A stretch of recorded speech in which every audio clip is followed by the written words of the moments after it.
pessoal. Hoje o nosso bate-papo é com o Adriano Sampaio e a Ana Paula Maziero, que são os diretores do CREA Rio, que é o Conselho de Engenharia e Agronomia do Rio de Janeiro.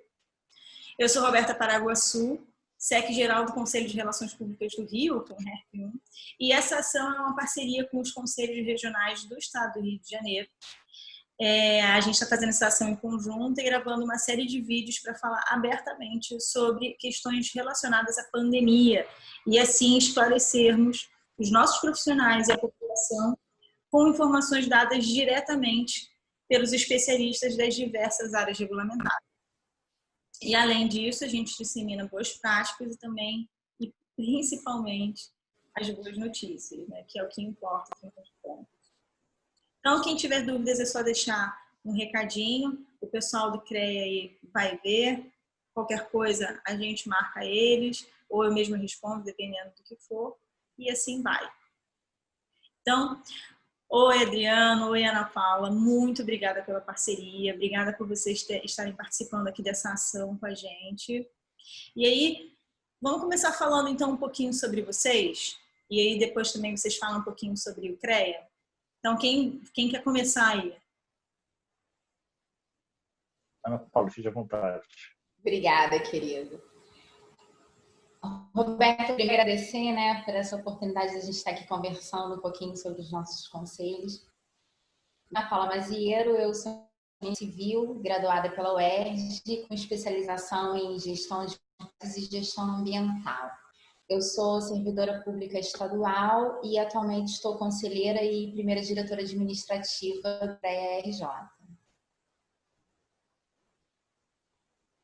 Agora, minha amiga Adriana vai se apresentar. Olá, pessoal, tudo bem? Também agradecer pela oportunidade de estar aqui com vocês. Eu sou Adriano Sampaio, eu sou graduado em Geologia. Não fui aqui no Rio de Janeiro, eu fiz a minha graduação na minha cidade natal, em Fortaleza, fiz a graduação lá. Depois fui para São Paulo, fiz o mestrado, vim para o Rio para fazer uma especialização e acabei depois começando a trabalhar aqui e ficando por aqui.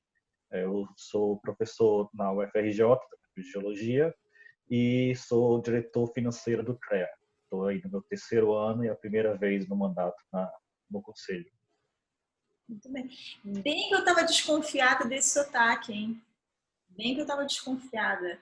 Só não perguntei antes aqui no nosso... Sotaque de Botafogo. Bem que eu estava desconfiada. Assim, não é carioca? Não é carioca, não.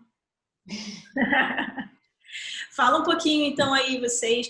Já que tu tá como diretor financeiro, fala um pouquinho do CREA aí, do Conselho. Depois a Ana Paula complementa um pouquinho. Tá. Então, o CREA, o Conselho Regional de Engenharia e Agronomia, ele é organizado em 3 grupos, originalmente, na lei que formou ele, que eram os grupos da engenharia, o grupo da arquitetura e o grupo da agronomia. Só que, recentemente, os colegas da arquitetura construíram um novo conselho a partir de uma aprovação da lei federal. Então, hoje o CREA tem 2 grupos principais, o grupo de engenharia e o grupo agronomia. Okay? Dentro desses grupos, nós temos algumas modalidades profissionais, que é diferente dos demais conselhos, nós temos a característica, talvez meio específica, de nós termos um conselho de uma profissão, né? Somos um conselho multiprofissional. Então, nós temos um organograma interno que, às vezes, é um pouquinho mais complicado, até mesmo para os nossos profissionais entenderem como é que ele funciona. Então, nós temos essa organização na forma de câmaras especializadas, que são agrupamentos de títulos profissionais por afinidade. Então, todas aquelas profissões, por exemplo, que giram em torno da área civil, estão agrupadas na modalidade civil, que constituem a Câmara Especializada de Engenharia Civil. Todas as modalidades que fazem parte da geologia, que é a minha área, e engenharia de minas, além disso, parte dos engenheiros de petróleo e tecnólogos, que também eu quero engloba os tecnólogos e engloba também profissionais de nível médio, no caso técnicos de segurança do trabalho apenas. Então, eles estão na modalidade de geologia em minas, e assim vai. São, ao todo, 9 câmaras especializadas que organizam esses profissionais por áreas de afinidade. Ana Paula, pode completar alguns pontos já na sua parte. hoje, nós temos aproximadamente 17 mil empresas registradas, cerca de 97 mil profissionais, entre engenheiros, geólogos, geógrafos, meteorologistas e agrônomos, né, com as suas diversas especializações, como o Adriano bem já pontuou. Nós somos, ao total, 87 conselheiros titulares, né? E o nosso conselho, ele conta com o Conselho Federal, que é o CONFIA, e representações regionais em todos os estados da federação, assim como também no Distrito Federal. Ah, bacana. Eu sei que o CREA é um conselho bem grande, né? A formatação e aí a maneira como vocês se organizam também é bem diferente. E eu confesso que eu tenho uma grande dificuldade de entender o agronomia. E assim, eu sei que vocês têm inúmeros campos de atuação. Vocês estavam falando aí algumas questões, as divisões dos núcleos e tudo mais. Mas assim, eu imagino, e eu tenho por mim, né, o que eu conheço do CREA, que vocês são como administração, por exemplo. Né? Eu beijo ali para os meus amigos do CREA, né, do CREA não, do CRA-RJ, que é o Conselho de Administração, mas é um curso, uma área gigante, né? Porque assim, as probabilidades quando a gente fala sobre a área de exatas, né, ou é a parte administrativa ou a parte de engenharia. É muito forte de vocês têm um campo de atuação muito grande. E aí, já puxando aí para o início do nosso bate-papo, né? Eu vi que a gente tem assim, muitas notícias, e saíram de fato muitas notícias e temas variados, falando sobre estudantes e profissionais de engenharia que criaram sistemas sobre a questão relacionados à pandemia ou à doença, outros que criaram respiradores, outros que criaram máscaras, modelos de máscara, desenvolveram isso. E aí, como é que isso funciona? Como isso para a profissão e para o conselho em si? Como é que vocês podem falar sobre essa questão da multidisciplinariedade de vocês quanto a essas questões? Eu posso, como nós somos uma área que a gente até costuma usar às vezes lá internamente, tipo conselho tecnológico, né? Que nós somos o conselho da área tecnológica, que nós envolvemos todos esses campos de atuação que estão envolvidos com a parte tecnológica, aquelas partes que veem a natureza e buscam transformá-la. Então, as profissões que estão envolvidas no CREA são praticamente todas as profissões que transformam a natureza. Elas veem problemas, elas veem situações e elas pensam como a gente pode dar uma solução tecnológica a esta determinada demanda, a este determinado problema, determinada situação. Então, essas resoluções tecnológicas é o que meio que caracteriza esse grande campo aí das engenharias e da agronomia. E das geociências, que a gente também acaba usando os termos geociências para englobar ali as modalidades que estão dentro do grupo engenharia ou dentro do grupo agronomia, mas que têm uma identificação até meio específica, tem características que a tornam, que a deixam mais específicas, como são a geologia, a meteorologia e a geografia, né, que também fazem parte aqui do conselho. Então, nesse campo, atuar, tentando transformar a natureza, tentando resolver problemas e situações por meio da tecnologia, acaba que é muito comum essa atuação dos nossos profissionais quando tem demandas desse tipo. Então, aqui a gente tem centros no Rio de Janeiro de excelência, de grande qualidade, como é a COP, como temos a engenharia da PUC, e que nesse momento tiveram uma atuação muito forte em cooperação. Por exemplo, o pessoal da COP desenvolveu modelos mais baratos de equipamentos, tentaram readaptar respiradores para tentar fazer modelos de baixo custo, projetaram um protetor facial para poder ser utilizado pelos profissionais que vão estar atuando na linha de frente da pandemia. E esses materiais que foram projetados lá dentro da COP foram todos impressos e distribuídos em impressora 3D pelo pessoal da PUC, né? Então, uma parceria aí desses campos da engenharia, para tentar dar solução a um problema real que a gente tinha, que era a escassez de EPIs. No começo da pandemia, acho que um dos grandes problemas que a gente viu no mundo foi uma certa disputa que houve por fornecedores de EPIs. Tínhamos demanda demais e fornecedores de menos, ainda mais porque o nosso principal fornecedor no mundo, né, que é a China, estava com a sua produção paralisada. Então, tínhamos que dar uma solução, e aí os nossos profissionais têm atuado muito nisso. Tu quer completar com alguma coisa, Ana? Não, acho que a Adriana já falou tudo, o principal. E aí, então, bom, não sei se vocês querem falar, a gente está falando muito sobre engenharia, né?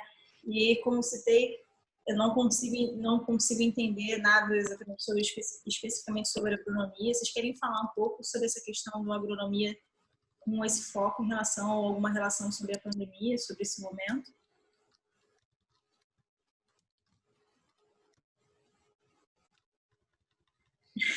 Não, pode. Eu quero que eu vá. Levanta Vai, Adriana. Tá certo. Acho assim, a agronomia ela tem também uma característica muito próxima à engenharia. Na verdade, muitos cursos de agronomia são engenharia agronômica.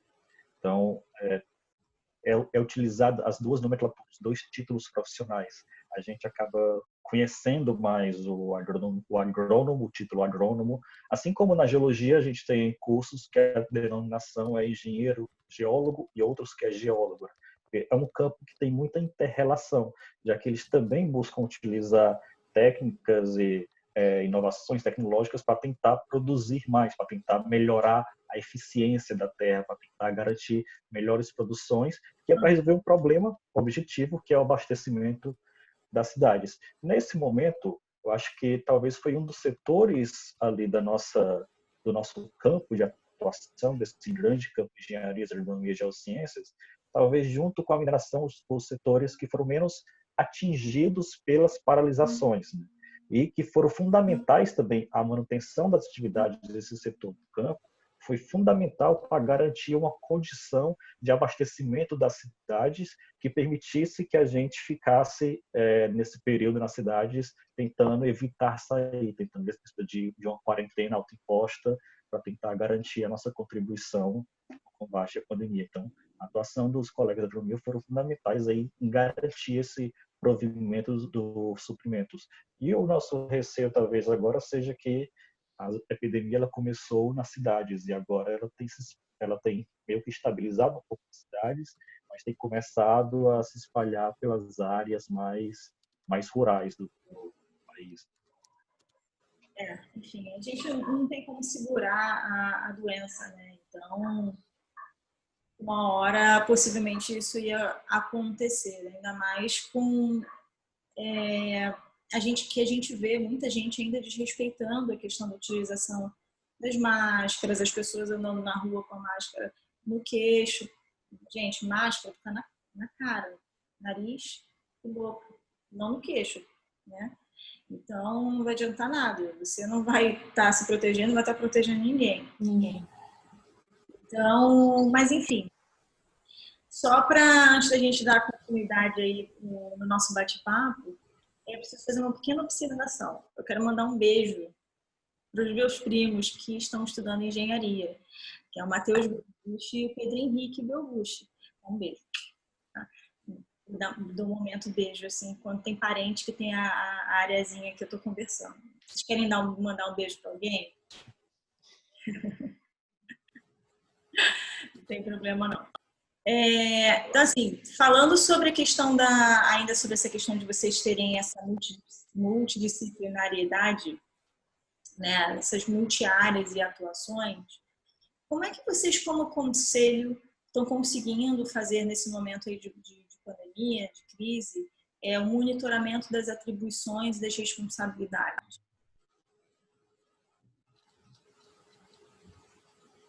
A gente continua atuando na área de atendimento, de fiscalização. Embora o CREA esteja com as portas fechadas por conta de todas as restrições de movimentação na cidade, de toda toda a ação por parte do governo, tanto dos municípios quanto do Estado.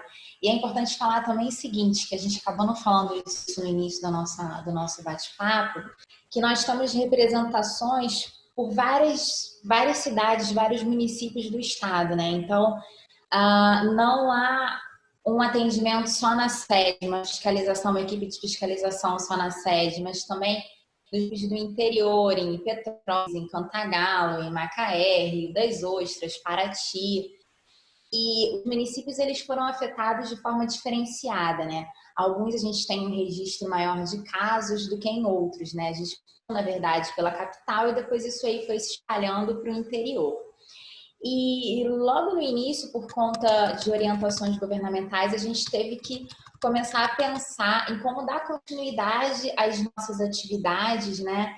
Sem colocar também os nossos funcionários em risco, porque nós contamos com 345 colaboradores, parte deles em grupo de risco por conta da idade, principalmente, né? E foi muito árduo de conseguir fazer a adaptação necessária nos processos, nas atividades, nos procedimentos operacionais. De fato, o conselho ele não estava totalmente preparado para começar a desenvolver esses trabalhos em home office. Existiam algumas ideias de desenvolver projetos pilotos e começar a implementar esse tipo de trabalho com ele, mas isso ainda não tinha acontecido, né? Então, acho que como todos os outros, nós fomos pegos meio que de surpresa. Mas em relação à fiscalização, nós demos continuidade a alguns processos que já tinham sido iniciados e outros a gente começou a fazer uma análise mais processual, né? Identificando como as obras também elas foram paralisadas e existe uma liberação para obras emergenciais, geralmente são obras. Você consegue acompanhar isso através dos editais de licitação, do portal de transparência, né? E durante esse período de pandemia, nós ficamos mais ou menos 600 irregularidades, né? A maioria delas relacionadas às empresas, por falta de ART ou de registro de uma obra especificamente. E aí eu acho que o Adriano pode complementar um pouco sobre o trabalho que foi feito junto aos hospitais de campanha. Isso. A gente teve, nesse período, uma atividade que, na verdade, foi uma iniciativa que houve uma conversa. A gente tem um diálogo muito próximo com o pessoal da Secretaria de Inspeção do Trabalho, que fazia parte do antigo Ministério do Trabalho, que hoje está englobado dentro do Ministério da Economia, né? Então, eles são uma área dentro da Economia e tem uma inspetoria, uma secretaria específica para trabalhar com essa parte de saúde e segurança do trabalhador. Nós temos já uma relação histórica muito próxima de colaboração com eles, e a partir do início da pandemia, vendo toda essa problemática de como é que os hospitais, como é que as unidades vão se preparar, não só aqueles que estavam para receber pacientes com Covid ativo, mas até os demais hospitais, especialmente aqueles que tratam pacientes rotineiros de doenças que são consideradas doenças de risco. Como é que eles colocariam uma rotina ali que garantisse que não só os pacientes que estão lá, mas os profissionais que estão trabalhando ali no dia a dia, e não só os profissionais do corpo de saúde, médicos, enfermeiros, mas também do corpo administrativo, o pessoal que trabalha na limpeza, o pessoal que trabalha na segurança, o pessoal que trabalha na recepção do hospital, que garantiria a proteção a esse pessoal. Então, a gente, a partir desse diálogo com a secretaria, formou um comitê, o Comitê Regional de Inspeção do Trabalho para a Crise do Covid-19, que era composto pelo pessoal da Secretaria de Inspeção do Trabalho, do Ministério da Economia, que coordenava o comitê, por nós, do CREA, pelos colegas do IME, que também fizeram com a gente o comitê, e outras entidades, para tentar fazer esse acompanhamento junto aos hospitais, as unidades de saúde, tentar colaborar com eles na adoção de medidas que garantissem a saúde e segurança dos profissionais. Nesse sentido, a gente iniciou fazendo algumas visitas para saber como é que estava sendo o plano de contenção, o plano de adequação dos institutos estaduais, e aí a Fundação Saúde, que é a fundação do governo do estado, que gere esses institutos, nos recebeu muito bem, enviou em todas as atividades, em todas as visitas que a gente foi aos institutos, eles enviaram um representante para poder prestar os esclarecimentos, para poder passar as informações do que estava sendo feito, para poder dar informações de como é que estava o processo de aquisição de equipamentos de segurança, e também depois nós passamos a ir aos hospitais de campanha. Primeiro, a gente fez uma visita ao hospital de campanha do Maracanã, onde ele tinha iniciado a sua atuação, ele estava ali na primeira semana de atuação. Dessa visita, a gente identificando algumas inconformidades que poderiam ser melhor corrigidas para as futuras unidades, a gente solicitou uma audiência, uma reunião com o agora ex-secretário de Saúde, né, o Dr. Fernando Perry. Ele nos recebeu muito bem, apresentou todo o plano de contenção que eles estavam elaborando, mas ele ainda estava naquela época na primeira semana de atuação dele, então ainda estava tentando se adequar. Então a gente se colocou à disposição para tentar ajudar na orientação de pontos específicos que poderiam ser melhorados nessa segurança de atuação dos trabalhadores. Então, nesse sentido. Isso a gente acabou indo em São Gonçalo, fizemos uma visita a pedido do próprio secretário para poder ver, antes de iniciar, quando ainda estava em construção, como é que estava o processo e já se identificasse alguma coisa, poder fazer a orientação, poder fazer a sugestão para que eles readequassem. Eu acho que foi uma experiência muito boa de trabalho, de colaboração em conjunto, no momento que era necessário essa atuação, principalmente uma atuação colaborativa, não era um momento de tentar ter conflito de órgãos, é um momento que os órgãos tinham que atuar em conjunto para resolver os problemas que estavam sendo colocados. Até porque, né, a gente como instituição governamental, nós somos autarquias federais, é sempre bom reforçar isso, a gente é partidária, né? A gente não pode se posicionar contra, também não deveria se posicionar exatamente a favor de qualquer político ou qualquer outra instituição, a não ser se a gente vai trabalhar em conjunto em prol da sociedade, que é o nosso dever. Então, até é bom que sempre isso fique muito claro para as pessoas, a gente nunca se posiciona, pelo menos como instituição, a gente não pode, não se posiciona em relação a politicamente, né, falando. Você estava falando sobre a questão dos hospitais de campanha, vou te deixar, tu quer complementar alguma coisa? Diga aí. Era só nesse seu comentário, eu acho que uma coisa que é importante de deixar claro para as pessoas que estão assistindo é que o papel de um conselho profissional, seja ele de que modalidade for, o papel dele, a obrigação, e não é só uma questão do querer, né? É uma questão do dever legal. Nosso papel é representar o interesse público. Então, nós temos sempre que estar se posicionando segundo o interesse público. E, às vezes, tem uma certa confusão de qual é o papel de um conselho. Acaba tendo uma visão meio corporativista do conselho, como se o conselho fosse para defender os interesses daquela corporação. E o que não é verdade, o que não é correto, não é legalmente possível fazer isso. Esse papel cabe aos sindicatos. Nosso papel é sempre defender o que é interesse da sociedade. A gente nem recebe para isso. Isso. Inclusive, todos os conselhos são honoríficos, né? Exatamente. Fica essa questão mesmo, as pessoas ficam com essa dúvida. Mas você está trabalhando no conselho, eu duvido que você não receba. Meu bem, vem olhar então a quantidade de coisa que eu estou fazendo e a quantidade que tem na minha conta bancária, porque assim, é uma coisa discrepante essa diferença. A gente não recebe para isso. E mais uma vez, não é nem... Quê? Desculpa te interromper. E não é nem uma questão dos conselhos, né? A lei proíbe, a lei de criação dos conselhos, ela determina os conselhos, os mandatos de conselheiros, de presidentes, são todos mandatos honoríficos. Então, o seu pagamento, a sua retribuição pelo serviço é a honra de servir a sociedade. E aí vem o termo honorífico. Isso por amor mesmo, porque a gente ama a nossa profissão, a gente quer que a nossa profissão ela desenvolva, ela alcance e se projete de outras maneiras. Então, a gente faz realmente por amor, a gente faz por todos os nossos profissionais e porque a gente sabe, a gente acredita que a gente possa fazer a diferença na sociedade.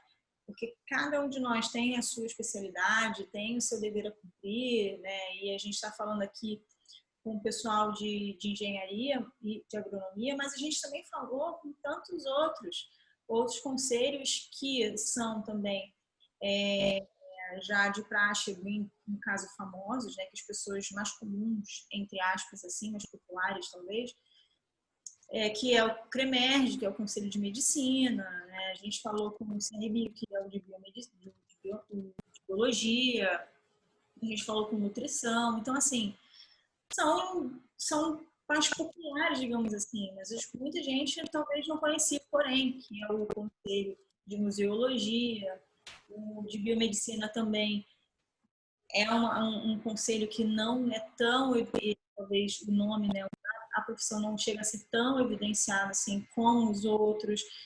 Então tem uma série de questões. O meu próprio conselho, relações públicas, também não tem esse destaque tanto quanto vocês. Meu conselho é bem pequenininho, né? De tamanho e o alcance de vocês. Mas estamos aqui para cumprir o nosso papel, que inclusive, como você mesmo falou, o nosso cerne, né, o nosso papel principal em relação à sociedade é fiscalizar a nossa profissão e os nossos profissionais. A gente precisa fazer esse monitoramento para mostrar para a população, para a sociedade, que a gente tem profissionais sérios e atuantes no mercado, para que as pessoas consigam aquilo que elas estão recebendo, né, com qualidade, direito. E a gente precisa protegê-los desses profissionais que não estão registrados, enfim, são maus profissionais. E tem uma série de questões aí envolvidas, não só pelo registro, mas uma série de outras coisas. Então, Roberta, essa pandemia ela ainda mais evidente as fragilidades que existem no nosso sistema de saúde, né? E a correlação que isso tem com o saneamento básico. Atualmente a gente sabe que cerca de 35 milhões de brasileiros eles não têm acesso à água tratada, ou seja, 17% da nossa população ela não tem como lavar as mãos, sabão, como fazer todas as medidas de higienização que estão indicadas agora nesse momento, né? E além disso, cerca de 100 milhões de habitantes também não têm acesso à rede de tratamento de esgoto, né? E nós entendemos o quanto as nossas deficiências no saneamento básico, elas impactam diretamente no sistema de saúde. Por quê? São leitos de hospitais que poderiam estar livres para atender as questões da pandemia e, de forma, estão ocupados porque não tem um saneamento eficiente, acaba gerando várias doenças de veiculação hídrica, inclusive, né? É de conhecimento comum que cada R$1 que se investe em saneamento básico, R$4 que a gente está deixando de gastar no nosso sistema público de saúde. Então, é preciso que, passando essa pandemia, essa questão ela não seja esquecida e que, de fato, haja uma série de incentivo, né, dos órgãos públicos e também incentivo do governo federal, do governo estadual, para que essa realidade ela seja modificada, né? Nós tivemos uma série de obras interrompidas, mas a parte de abastecimento de água, manutenção e etc., ela continuou acontecendo porque eram serviços essenciais, né? Que tem impacto direto com o dia a dia da sociedade. E eu gostaria também de fazer um destaque aqui, que muitas das vezes a gente agradece aos profissionais de saúde, que estão ali na frente, mas nós essas pessoas que atuam nessa área de saneamento, né? E são tão quanto as nossas tubulações de água e de esgoto que estão enterradas e a gente acaba não dando a devida importância para esses profissionais e o quanto que eles impactam no dia a dia da população. E também, assim, agora com a retomada de todas as atividades, com a flexibilização do isolamento, que em um dado momento isso vai começar a acontecer, é importante que seja dada também a importância devida ao sistema de transporte para as nossas públicas. E atrás disso tudo a gente tem os nossos profissionais ali trabalhando, né? É mais do que visível a importância que eles têm no dia a dia da população. Sim, assim, e assim, essa questão de que você falou sobre de pensar na maneira dos transportes e tudo mais, é total. A gente já está tendo a flexibilização já faz algum tempo, né? E a gente em pé, em condição ainda, a gente vê, enfim, não tem como, né? Mas não dá também para a gente ficar falando muito sobre essa questão governamental, porque a gente sabe quais são os defeitos, a gente sabe também como a gente poderia minimizar ou até corrigir para não ter mais a questão dos problemas, mas é uma coisa que também não depende só de nós. E aí a gente não está falando explicitamente ou falando diretamente a ninguém, né, a nenhum Com governo, certeza. a nenhum governante e tudo mais. A gente está falando sobre uma realidade que é do nosso país e a gente tenta fazer a nossa parte, a parte que a gente consegue fazer. Afinal de contas, como conselhos, as instituições públicas elas podem recorrer a gente como consultores. Então, eles podem entrar em contato conosco, as instituições públicas, e solicitar uma parceria, solicitar alguma orientação. Nós temos condições total, assim, de total condição de fazer esse tipo de parceria com essas instituições. Né? E é do nosso interesse. Né? Eu posso dizer para o Comperp1 que a gente tem total interesse que as instituições públicas e privadas também, óbvio, mas muitas públicas que talvez não tenham condições ou qualquer coisa do tipo, por N situações e outras N questões, de recorrer a gente no âmbito de comunicação para esclarecer como se posicionar, o que deve fazer. E a gente está aberto a isso. É o nosso papel, inclusive. A gente não se fecha em instituição nenhuma. Hoje, inclusive, e aí eu falando também, de novo, especificamente sobre o Conselho de Relações Públicas, a gente vem mudando de acordo com as últimas gestões e nessa a gente colocou isso de uma maneira muito mais explícita, né? No nosso posicionamento público, que a gente está mudando. Já faz muito tempo que a gente não é só questão de fiscalização. Né? A gente está numa questão muito de entender o mercado, entender o profissional, conversar com eles. Eu peço desculpas pelos latidos aqui, né, que a gente está gravando de casa, então, assim, o fundo o sonoro, ele foge da nossa ossada. Mas a gente está muito na vibe de amparar os profissionais e amparar as instituições para que a gente consiga ter um relacionamento e a gente consiga ter uma presença, um trabalho de uma maneira muito, muito melhor, muito mais fluida, muito mais profissional, com uma transparência também melhor, mais séria, mais correta. Então, fica aí o recado para as instituições como um todo. Procurem os órgãos, procurem os conselhos. A gente vai instruir todo mundo. Não é só essa questão de tipo, vou te multar. A gente também vai te instruir, a gente vai te dizer qual é o melhor caminho a seguir, se você está seguindo o caminho errado, porque como você pode seguir pelo caminho certo. Né? E aí, a gente estava falando, antes do teu complemento, antes de você sugerir assim, fazer essa questão do pessoal de saneamento, que, aliás, de fato, foi muito bem colocado isso que vocês falaram, o que você falou, Ana, porque a gente sabe que a gente não tem como exigir das pessoas que moram em locais de acesso complicado, que elas sigam as recomendações de saúde. A gente não tem como exigir isso delas. Essas pessoas não têm acesso ao básico, né? Quem dirá a álcool em gel, a máscara, a qualquer outro tipo de recurso que a gente tem esse privilégio, né? Hoje a gente vê isso como, de fato, como um privilégio. Então, a gente tem que ajudar como a gente pode. E aí também esse é um dos motivos da gente estar fazendo esses vídeos aqui, para justamente a gente conseguir ver não só até onde vai a atuação das nossas profissões, né? E também o que a gente pode fazer.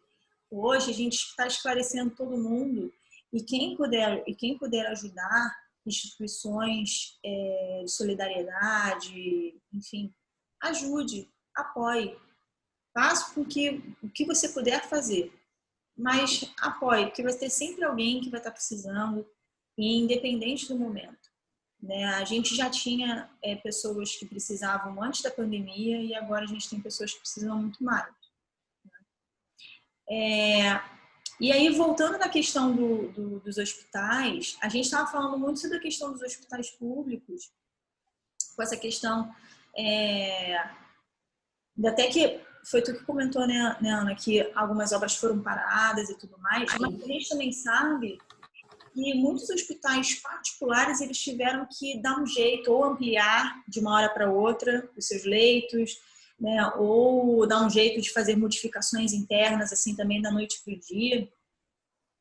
E aí, como é que é a relação também do conselho nessa questão da linha de frente nas instituições privadas? Vocês conseguem ter esse relacionamento direto com o profissional ou direto com a instituição?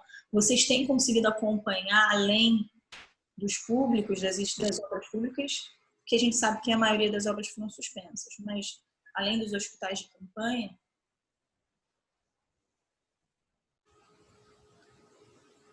Adriana, você responde ou eu? Deu Quando são dois, fica sempre assim, né? Ninguém sabe quem fala. Então, a gente tem acompanhado o desempenho por conta do trabalho de fiscalização mesmo, né?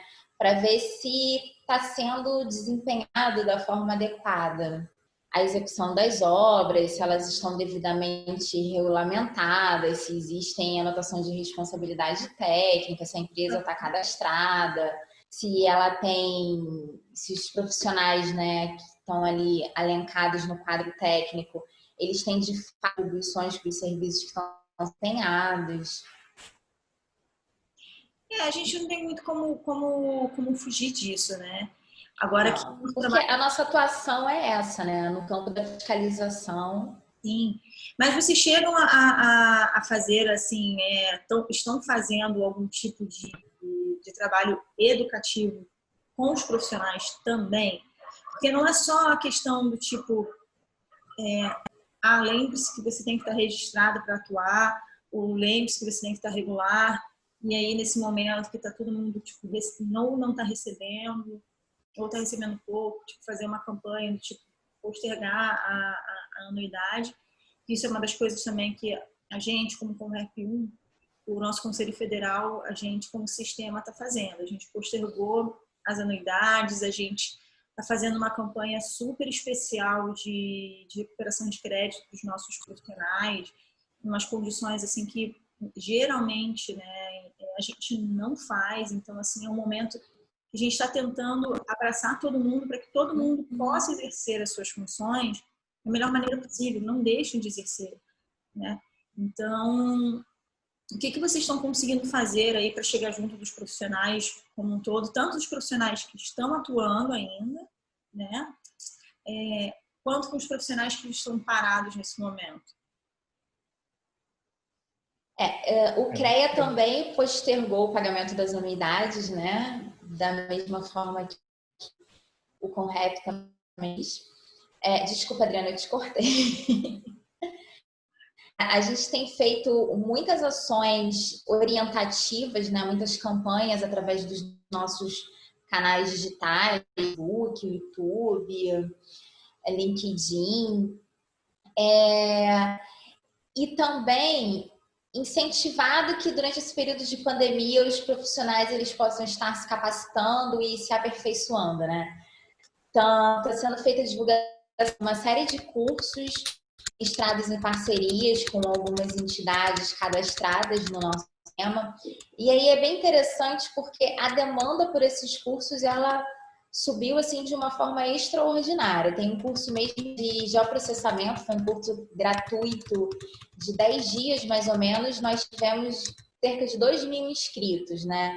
É um público que a gente não consegue atingir nas nossas atividades técnicas presenciais, porque as pessoas estão no escritório, escanteiro trabalhando, e toda essa nova rotina de você trabalhar em home office, né? Quem trabalha em canteiro já é um pouco mais difícil, porque como eu falei, está paralisado. Mas aí os profissionais eles têm um pouco mais de tempo para poder estar pensando um pouco mais no seu aperfeiçoamento e capacitação profissional, né? E a gente tem atuado bastante assim nessa área junto a eles. Ah, cara, que bom, que maneiro. A gente, nesse sentido do EAD, a gente fez uma parceria, aí deixa eu só comentar, já deixo a palavra para você.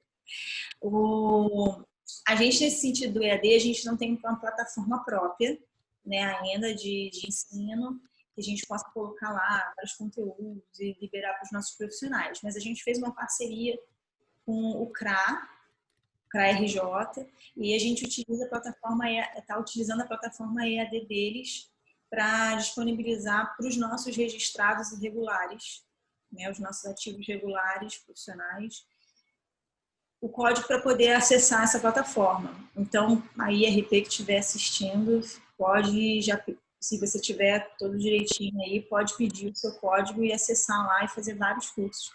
A gente já teve, inclusive, um bom feedback do CRA sobre os acessos também. Tem um monte de profissional nosso aproveitando esse momento também para se atualizar. Eu acho que todo mundo está nessa vibe, né? De pegar um momento para, já que tem alguma brecha, fazer algum curso, fazer uma atualização, né? Vai, Adriano, fala aí, o que você queria falar? Complementar ali um pouco do que a Ana Paula colocou, uma coisa muito interessante desse momento, né, foi essa efervescência de lives, de cursos, de palestras no ambiente virtual que a gente teve. Então, tivemos uma efervescência de webinários nesse momento, que em alguns momentos ficava até difícil você arrumar agenda para assistir tanto webinar interessante que estava vindo, né?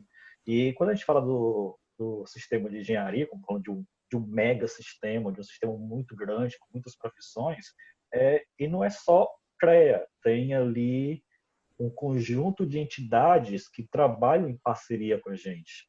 Os nossos conselheiros, eles são eleitos, são membros associados de entidades profissionais que são eleitos ali na entidade para cumprir o mandato de conselheiro no CREA, em função da atribuição pública. E aí, então, nós temos ali uma série de entidades que estão cadastradas no CREA, que são parceiras do CREA, que estão realizando atividades, realizando cursos. E aí, nisso, nós temos um programa que é o Progredir. É um programa já histórico, já bem construído, que atuava muito no ambiente físico, né, no ambiente presencial, levando cursos, principalmente para o interior. Nos últimos anos, 2 anos, nós tentamos dar uma atenção muito grande para as inspetorias do CREA no interior. E nós tínhamos um problema que identificávamos que o CREA era muito preso à capital, ao Rio de Janeiro, aquela sede ali na Buenos Aires 40. A gente tentou descentralizar isso, e o Progredir foi importante nessa ação de tentar levar atividades, palestras técnicas, cursos de qualificação para o interior. Como a gente tinha já isso montado, uma equipe que trabalhava em torno disso, acabou que foi muito bom para a gente ter essa equipe, porque eles conseguiram fazer como ser uma espécie de meio de campo para converter algumas atividades que eles já tinham na agenda de fazer presencial para o ambiente virtual e de se relacionar com as demais entidades que circundam ali o sistema, por exemplo, o Sindicato dos Engenheiros, o Clube de Engenharia, a Associação de Empresas de Engenharia do Rio de Janeiro, todas as cidades que estavam também promovendo cursos. Nosso pessoal do Progredir conseguiu fazer esse link com eles e garantir uma divulgação massiva para os profissionais do sistema. Então, a gente conseguiu integrar essas entidades diferentes para atuar em conjunto nessa parte de tentar fornecer cursos, qualificações nesse momento de paralisação para os profissionais. Porque nosso setor, o setor de engenharia, é um setor que sofreu muito e vem sofrendo ainda muito com as paralisações, né? o número de obras em atividades caiu muito e a gente vê isso na queda dos índices de registro de ARTs, né? Então, a queda de ARTs ela mostra que a atividade de engenharia tem parado. E aí muitos profissionais estão aproveitando esse momento para fazer esse curso, e é algo que a gente tenta orientar bastante. Até porque muitos profissionais nossos não sabem, mas o sistema ele tem se modernizado recentemente e antigamente nós tínhamos uma espécie de caixinha. Assim. Você era geólogo, formava-se como geólogo, você só ia atuar naquilo. Depois o engenheiro era só naquilo. E aí tinha o engenheiro civil, o engenheiro elétrico, cada um tinha a sua área delimitada com algum sombreamento, que é uma área que é bem comum a uma profissão ou outra. Hoje nós temos uma característica porque a educação evoluiu, os cursos evoluíram, a tecnologia evoluiu. Então nós temos hoje uma possibilidade que o profissional ele pode se formar numa área e depois fazer uma pós-graduação, mestrado, uma especialização, um doutorado, a depender da característica desse curso, e conseguir obter a atribuição profissional daquela área que ele se especializou, que não necessariamente estava na atribuição original dele. Então, é uma coisa que a gente tem tentado divulgar para que os profissionais eles aproveitem para também ter uma formação continuada, não parar apenas na graduação. Então, tentem fazer especializações, fazer mestrado, fazer doutorado, que isso não só será conhecimento para vocês, não será uma maior capacitação técnica, mas também pode significar uma expansão da sua área de atuação. E um terceiro ponto, a Ana Paula já colocou ali o primeiro, que é a questão que o CREA ele também postergou as anuidades, também tentou postergar isso para aliviar os profissionais nesse momento, e essa questão dos cursos. A terceira que eu acho que eu colocaria, que é bem relevante, que o sistema ele possui uma caixa de assistência, que é a mútua. O sistema Confea-CREA, ele possui a mútua, que é a caixa de assistência dos profissionais do sistema Confea-CREA. Então, todo profissional ele pode se associar à mútua e tem uma série de benefícios lá, como benefícios previdenciários, tem linhas de crédito com condições bem mais amigáveis do que o que é a média praticada no mercado. Você olha hoje o profissional que quer empreender, ele quer abrir a sua própria empresa, ele quer abrir uma consultoria, ou ele tem uma empresa, ele quer expandir, e ele precisa de financiamento para isso, ele vai para um banco privado, a taxa de juros é altíssima. O sistema ele tem linhas de crédito para isso, e a mútua ela criou agora nesse período algumas linhas de crédito específicas com condições facilitadas para que os profissionais que estejam passando por dificuldades, a empresa parou as suas atividades, mas ela precisa pagar as coisas, ela tem despesas. Então, a Multa criou linhas de crédito para tentar auxiliar as empresas, os profissionais nesse momento, para que eles tenham condições de manter-se ainda atuantes ou sobreviver nesse período e a sua empresa conseguir superar esse momento difícil. Então, é uma possibilidade também aí que os profissionais têm, e acaba que poucos profissionais conhecem a multa. Nós temos um índice baixo de associados comparado à quantidade de profissionais que tem no sistema. Então, é uma oportunidade interessante que tem o professor só tem a ganhar quando ele se associa. Ele tem uma série de possibilidades ali de linhas de crédito, desde auxílio universidade, auxílio viagem, se ele quer tirar férias e viajar, tem uma linha de crédito para isso, para montagem de escritórios, para de equipamentos. Então, tem várias linhas de crédito lá que eles podem aproveitar, e é importante que os profissionais busquem. Vocês também têm parceiros de plano de saúde, plano dental, vocês têm uma série de questões também, que também é bem parecido com a gente, só que no caso de vocês é óbvio, vocês têm uma dimensão, então aí é muito mais tempo preparados disso, né? Vocês têm um suporte bem diferente.